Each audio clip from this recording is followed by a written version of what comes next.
다음 달부터 상생 페이백 시작한다는 내용 들어보셨나요? 아니요, 아직 못 들어봤어요. 아니요, 저 못 들어봤어요.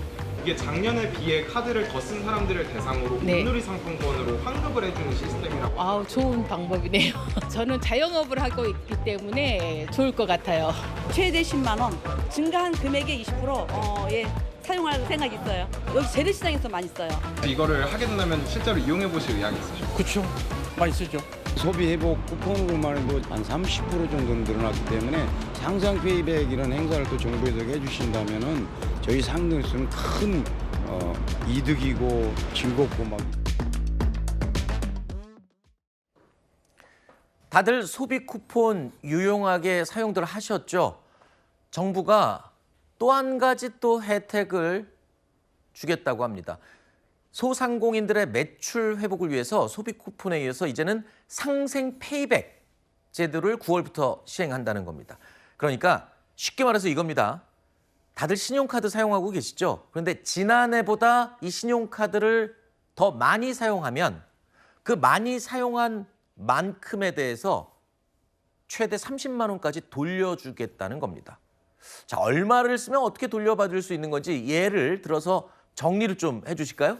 예, 그렇습니다. 작년에 평균 월 100만 원씩 쓰셨다라고 네. 한다면 지금 9월 달에 110만 원 쓰면 10만 원 더 쓴 거 아니겠습니까? 10만 원 더 쓴 거에 20%인 2만 원으로 환급받고요. 네. 그다음에 이제 10월 달에 지금 도표에서 보시는 것처럼 30만 원을 더 썼다라고 한다면 네. 30만 원에 20%인 6만 원. 그다음에 11월 달에는 150만 원 썼다라고 한다면 네. 50만 원에 20%인 10만 원인데 최대 30만 원까지 우리가 받는 거고요. 네. 저거는 이제 들쑥날쑥해도 상관없는 그런 상황입니다. 네. 근데 여기서 한 가지 좀 중요한 것은 우리가 이제 계좌이체라든지 현금, 그다음에 이제 간편 결제 이런 것들, 민간 소비 쿠폰 이런 것들은 다 빠진다라고 좀 말씀드릴 수가 있겠고, 네. 저도 이제 이 내용들을 꼼꼼히 보면서 우리가 좀 혼돈이 오는 것 중에 하나가 네. 키오스크라든지 네. 아니면 테이블 오더 네. 이런 거 우리가 이제 요즘은 바로 이제 음식점에서 그렇죠. 자리에 앉자마자 결제하지 않습니까? 이것도 빠집니다. 아, 그래요? 예, 그렇기 때문에 그런 거 있는 매장에서는 직접 카운터에 가서 결제를 하셔야 잠시만요. 이게 포함이 됩니다. 저 환급 받고 싶어서 카드 열심히 썼는데 예, 해당 안 되는 데다가 쓰면은 괜히 제 돈만 많이 쓰게 그렇습니다. 되는 거고요. 예. 또 하나 궁금한 게 있습니다. 예, 저 카드가 여러 개거든요. 예, 신용카드가. 맞습니다. 다들 뭐 여러 개 있으시죠? 그러면 어떤 카드를 집중적으로 써서 더 많이 써야 되는 건가요? 아니면 내 카드의 전체 사용액을 다 그냥 합쳐서 지금 하는 건가요? 만약에 특정 카드만 된다라고 하면 작년에 가장 안 썼던 카드를 쓰시겠죠. 그렇기 네. 때문에 모두 다 합산해서 쓰게 된다라는 점입니다. 그리고 이건 무조건 다 되는 게 아닙니다. 우리가 이제 민생 소비 쿠폰 같은 거 다 줬지 않습니까? 네. 이건 신청하셔야 됩니다. 상생 페이백 누리집에 들어가셔서 신청을 하셔야 되고요. 신청 기간도 있습니다. 신청 기간은 9월 15일서부터 11월 30일까지 신청을 하셔야 된다는 점도 참고하셔야 됩니다. 그러면 저거 신청 안 하고 열심히 써봐야 또 네. 소용없는 거잖아요. 그렇습니다. 일단은 그래도 신청을 해놔야 될 것 같습니다. 이거를 이게 어디서 되고 안 되고를 다 하려면 좀 복잡하긴 하지만 예, 예. 일단 신청해 놓고 그리고 이 사용하다가 네, 그렇습니다. 네, 이게 해당이 되면 또 페이백이 나올 테니까 주로 이제 소상공인분들 이제 뭐 재래시장이라든지 이런 네. 데서 이제 사용하시게 되면 거의 이제 되고요. 네. 아무래도 뭐 기존 소비 쿠폰과 마찬가지로 대형 마트라든지 네. 이런 데는 빠져 있다라는 것도 참고하시면 되지 않을까 싶습니다. 요즘 보니까 또 가게 앞에 네. 이렇게 붙여놨더라고요. 네. 뭐 소비 쿠폰 받습니다. 예, 그렇습니다. 뭐 대상 가게입니다. 예, 예. 그럼 저것도 이제 상생 페이백 됩니다. 해주는 가게입니다. 예. 뭐 이렇게 붙여놓겠죠. 그렇습니다. 아무래도 상공인분들은 와서 써주기를 바라시기 때문에 네. 충분히 그런 것도 예상 가능하지 않을까 싶습니다. 알겠습니다. 또 기대가 되네요. 저는 얼마까지 환급을 받을 수 있을지. 네. 네. 근데 잘 알아보고 하셔야 됩니다. 꼭 신청하셔야 되고요. 그리고 안 되는 곳이 있으니까 안 되는 곳에서는 아무리 써봐야 페이백 안 나옵니다. 잘 살펴보고 신청 꼭 하시기 바랍니다. 자, 침체된 경기로 직격탄을 맞은 건 소상공인뿐만이 아니죠. 지금 부동산 시장에서는 빚을 갚지 못한 서민들의 집이 경매로 쏟아져 나오고 있는 상황입니다. 집주인은 돈이 없다는 이야기만 되풀이하는 거예요. 돈이 없어서 지금 못 준다 이런 상황에 그 황당한 이야기를 들었어요. 울며 겨자 먹기로라도 경매를 진행을 해야 돼요. 근데 1년 걸리고 비용도 들고 경매로 갔을 때 제값을 다 받을 수 있을 건지 불안 요소가 지금 한두 개가 아니에요. 집주인도 진짜 어려운가 보더라고요. 생각지도 않게 막 가압류 이런 것도 들어온 거예요. 저는 더 힘들어진 거죠. 지금 부동산 시장에서는요, 강제 경매 신청 건수가 역대 최고치를 기록하고 있습니다.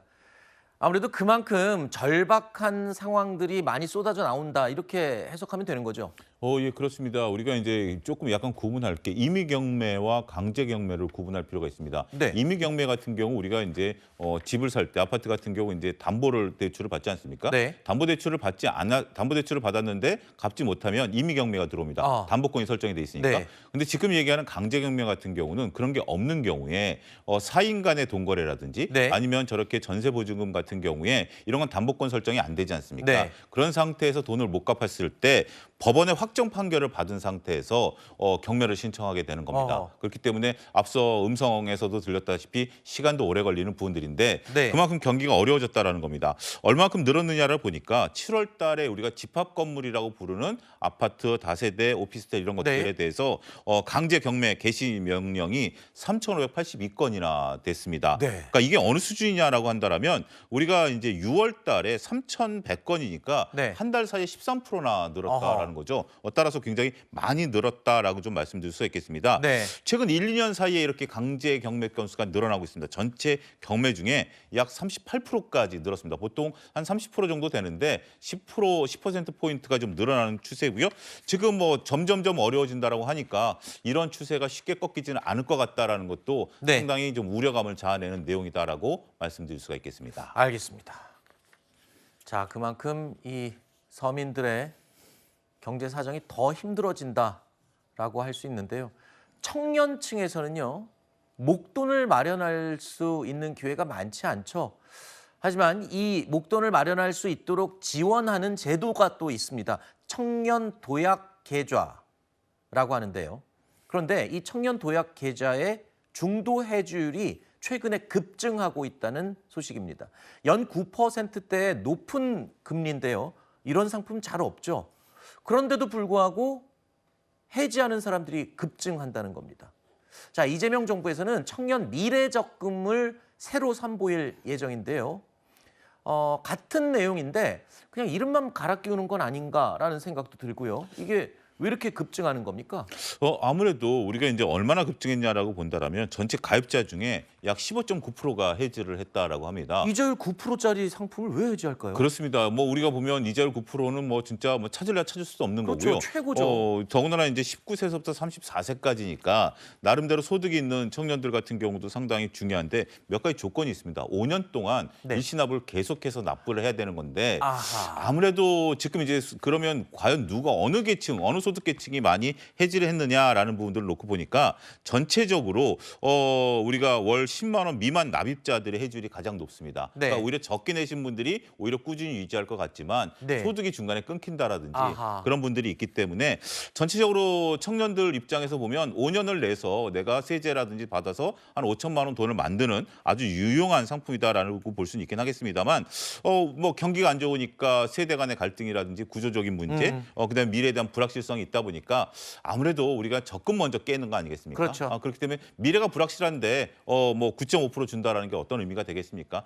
상당히 좀 안타까운 뉴스다라고 말씀드릴 수 있겠고 또 이재명 정부에서는 청년 미래 적금 뭐 비슷비슷한 내용들이긴 합니다만 요거는 이제 기간을 좀 짧게 잡았습니다. 네. 그러니까 앞서 5년이라고 그랬는데 1년에서 3년 만기로 아하. 현재 지금 계획하고 있다. 그래서 그러면 기존에 내가 그 청년 그 도약 계좌를 갖고 계셨던 분들 만기가 되셨던 분들은 미래 적금으로 갈아타야 되느냐라는 부분들에 대해서는 정부가 자연스럽게 갈아탈 수 있는 방안들을 지금 현재 모색하고 있다 정도까지만 말씀드릴 수 있을 것 같습니다. 알겠습니다. 만기가 있을 수가 없죠. 5년 만기인데 지금 한지 이제 2년밖에 안 됐을 됐으니까. 테니까요. 예. 알겠습니다.